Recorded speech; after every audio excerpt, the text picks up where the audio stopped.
Hello, everyone. Now I will show you how to configure your Huawei router. And before starting, if this video helps, please support me. I donate half of all donations to shelters. You can find more details in the description below. The first step is turning on the router. Plug the power adapter into the router. Connect one end to an outlet and the other end to the router.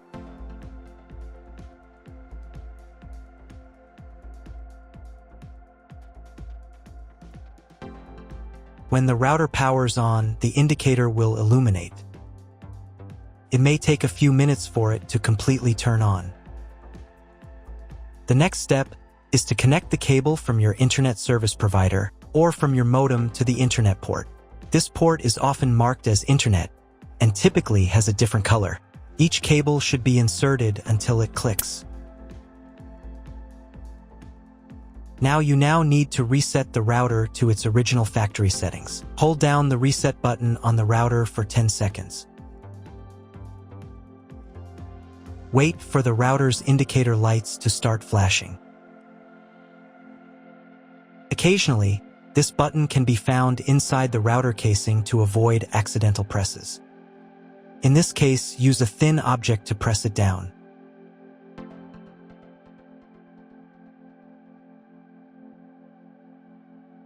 The router will reboot, and all the settings will return to their factory defaults. Plug one end of the Ethernet cable from the router into a LAN port.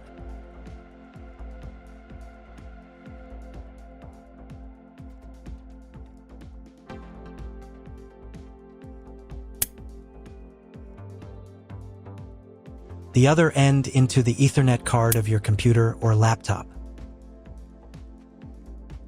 Wait a few minutes for connection. Great, the router is connected to your computer. Now you need to set it up. But first, if you don't have an Ethernet cable or your computer doesn't have an Ethernet port, I'll show you another way to connect the router. All you need to do is connect the router with the power adapter and the cable from your internet provider. This will enable Wi-Fi. If your router is new, the name of your Wi-Fi network will be the same as the name of your router. Your router has its own Wi-Fi network name and password that is printed on a label. Connect to it. Great, you've connected to the router. Now let's start setting it up. First, open your web browser and visit the URL you see on the screen. Use the URL bar instead of the search bar.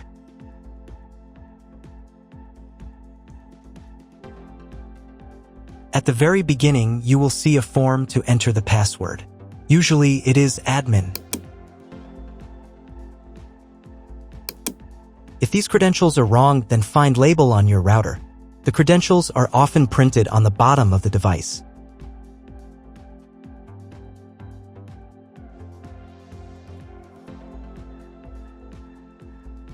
If none of this works, it means that your router has already been configured and someone has changed the login and password. If you can't find out the login credentials, just reset the router to factory settings. And then log into the router's personal cabinet using the standard credentials. So, first of all, right here you can choose the language for your router settings. I'll leave it as English, but you can set whichever language is most comfortable for you.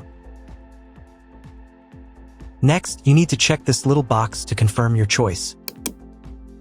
Once you've done that, click the button that says, "Let's get started."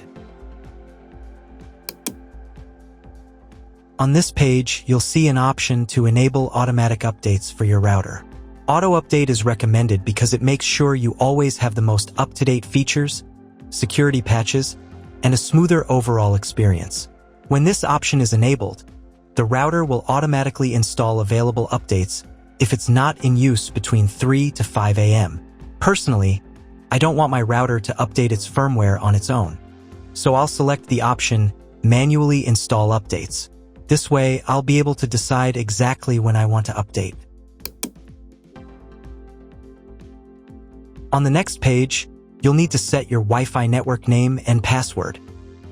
In this field, type in the name of your Wi-Fi network.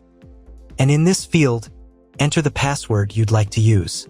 You'll also see an option here to create a password for accessing your router settings panel. Type your password in this field, and then confirm it by typing it again in the second field. There's also a convenient option to use your Wi-Fi password as the router's admin password. If you'd like to do that, just check this box. Make sure that your password is between 8 and 32 characters long so that it meets the security requirements.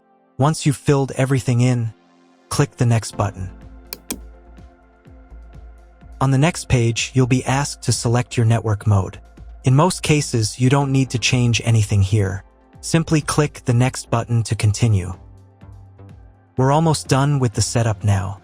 At this stage, the router will restart and apply your new settings. Wait a couple of minutes for the router to fully reboot and start working again.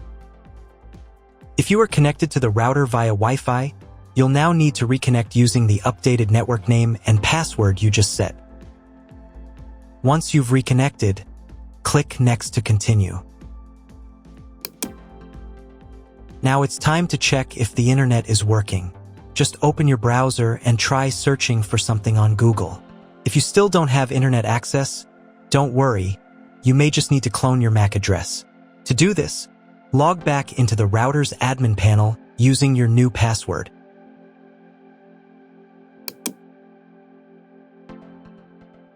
Go to the menu called Connect to Internet. From the drop-down menu, select PC MAC address, then click the Save button. After that, you'll need to restart your router. To do this, go to the Home menu.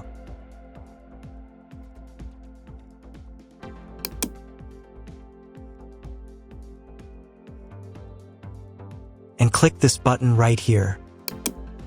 Confirm your choice by clicking OK. Wait a couple of minutes while the router reboots and turns back on completely.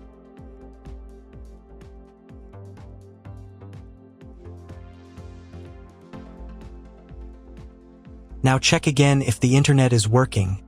Just try Googling something. If the internet still doesn't work, at this point you'll need to contact your internet provider. They will be able to tell you exactly what type of connection your router should use and provide any additional settings that are required. That's all. If my video was useful, please support my work. I donate half of all donations to shelters. You can find more details in the description below.